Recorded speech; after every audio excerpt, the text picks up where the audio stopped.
Right now, Strive Inc., trading under the ticker ASST, is sitting at 1.48 US dollars, which is up about 2 cents on the day, or just over 1%. And if you're just glancing at that price, you might see a stock under $2 and immediately categorize it as just another speculative microcap, or perhaps you'd confuse it with the company's well-known ETF products. But the reality of what this stock represents has been completely transformed, and the market is scrambling to figure out what it is. This isn't just a simple stock. It's a high-stakes, newly formed hybrid company that is part asset manager and part aggressive Bitcoin treasury, and it's already attracted an enormous amount of contrarian bets. The price you see today is the market's immediate live digestion of a massive high-stakes move the company announced just yesterday. The common expectation for a company like Strive is built around its public-facing brand, the asset management arm that has gathered over $2 billion in assets by offering funds, often with an anti-ESG or excellence-only mandate. Many investors believe the stock is a simple proxy for the success of that fund business. The reality, however, is that this is now a different beast entirely. Following its recent merger with the former Asset Entities Inc. and a string of acquisitions, Strive Inc. has pivoted to become what it calls the first publicly traded asset management Bitcoin treasury company. This isn't just a small part of its business, it's a core strategic shift. The company's goal is no longer just to manage other people's assets, it is to accumulate Bitcoin on its own balance sheet, increase its Bitcoin per share, and attempt to outperform Bitcoin itself. This fundamentally changes the entire risk profile of the stock, turning it from a fee-generating business into a high-leverage proxy on the future price of a single digital asset. Today's trading is happening in the shadow of a major announcement from just yesterday, November 5th. The company announced the upsizing and pricing of a massive initial public offering, not of common stock, but of a new class of preferred stock. They are raising approximately $160 million US dollars. The proceeds, they say, are for general corporate purposes, which explicitly include the acquisition of Bitcoin and Bitcoin-related products and the purchase of other income-generating assets. This is where the story gets incredibly tense. This new preferred stock, ticker SATA, comes with an initial 12% annual dividend, which is to be paid monthly. A 12% yield is an enormous obligation for any company, let alone one with a common stock price under $2. It signals that the company is willing to pay a very high cost of capital to get its hands on cash right now, presumably to accelerate its Bitcoin accumulation strategy. The market is now trying to price in this new layer of leverage and the significant drain that this 12% dividend will place on the company's cash flow, all while its common stock insiders have been recent sellers. This brings us to the elephant in the room, the massive glaring short interest in ASST. This isn't just a small group of skeptics, this is a significant structural bet against the company's new strategy. According to the most recent official data from NASDAQ, the short interest in this stock has absolutely exploded in 2025. To put this in perspective, at the beginning of the year, the short interest was measured in the low hundred thousands of shares. By the end of September, it had ballooned to over 21 million shares. While the very latest report from mid-October showed that number pulling back to around 13.3 million shares, it still represents a colossal bet against the stock. Some data providers are calculating the short percent of the float at an astronomical 38% or higher. A short float this high places ASST firmly in battleground stock territory. So, what is the short thesis? It's not complicated. The bears are looking at this situation and seeing a company that is recklessly pivoting to a volatile asset, Bitcoin, and funding this pivot by taking on extremely expensive leverage. That 12% preferred stock offering is a prime example.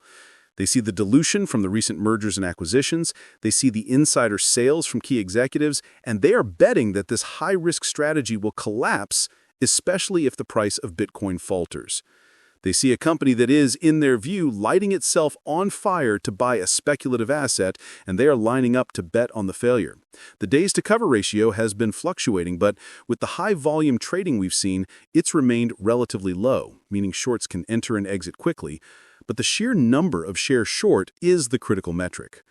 What's your read on this 38% short float? Is this smart money betting against a reckless Bitcoin strategy, or is it a powder keg waiting for a squeeze?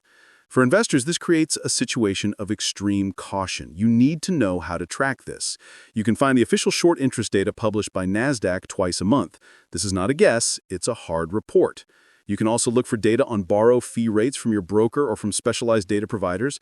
A spike in the borrow fee rate, the interest rate short sellers must pay to borrow shares, can signal that shares are becoming scarce, which can sometimes precede a short squeeze. Another data point to watch is the fails to deliver, or FTD data, published by the SEC. A high number of FTDs can suggest issues in the market for the stock, though its implications are complex. And then there's the institutional ownership, which some data sources report at over 100%. This strange-looking number, often above 100%, is frequently a technical artifact of high short interest, where the same shares are lent out and counted multiple times. It's a red flag that the stock is a primary target for shorting. So what does Strive Inc. actually do now? It's a holding company with two distinct arms. First, you have the legacy business, Strive Asset Management, LLC. This is the SEC-registered investment advisor, the one that manages over $2 billion in assets across its 13 exchange-traded funds and other products. This business is a steady fee-generating operation. The second arm is the new and dominant Bitcoin Treasury Corporation. This is the holding company level, Strive Inc., ASST, which now holds approximately 6,000 Bitcoins on its balance sheet. This arm was rapidly assembled through the merger with asset entities and the all-stock acquisition of Semler Scientific, a move they explicitly called a Bitcoin Treasury merger. They're trying to become a MicroStrategy 2.0, a company whose stock price becomes a leverage play on Bitcoin, but with the added component of an active asset management business. This creates a fascinating and, frankly, combustible mix. The company is actively courting the retail investor community. Strive's own strategic materials have mentioned publicly engaging with companies like GameStop, urging them to adopt a Bitcoin treasury strategy.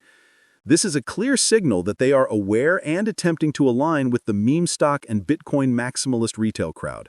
They're positioning themselves as a champion of this new finance philosophy. This sets up a classic confrontation, a vocal, retail-oriented bull case based on a new financial paradigm versus a deeply entrenched institutional short case based on traditional fundamentals, dilution, and risk management. It's a culture war stock, a Bitcoin proxy, and a short squeeze candidate all rolled into one. Comment below if you think a company's treasury should be holding Bitcoin or if they should stick to cash and equivalents. Looking forward, the potential paths for ASST are extreme. The bull case catalyst is simple. The price of Bitcoin goes on a major bull run. If Bitcoin doubles, the value of Strive's treasury holdings would soar, and the leverage from its 12% preferred stock could, in theory, magnify those returns for common shareholders. If their asset management business also continues to grow its AUM, they could have a powerful two-pronged machine. The risks, however, are equally immense. The most obvious risk is a Bitcoin crash. If the price of Bitcoin falls, the value of their main asset declines, while their 12% dividend obligation remains fixed. This could lead to a liquidity crisis. There is also execution risk. Can they successfully integrate their new acquisitions? Will this strategy actually attract long-term investors or just hotkey traders? And will the insider selling continue, signaling a lack of faith from the very top?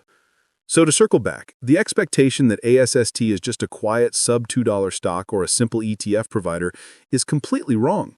The reality is that this is one of the most dynamic, high-risk, and complex news stories on the NASDAQ. It is a battleground stock in the truest sense of the word, with a business model that is a direct, leveraged bet on the future of Bitcoin, funded by high-cost capital. It's a company that is pitting itself against a massive 38% short interest, all while actively trying to rally a retail base. The price you see today is just the surface foam on a very deep, very turbulent, and very fast-moving current.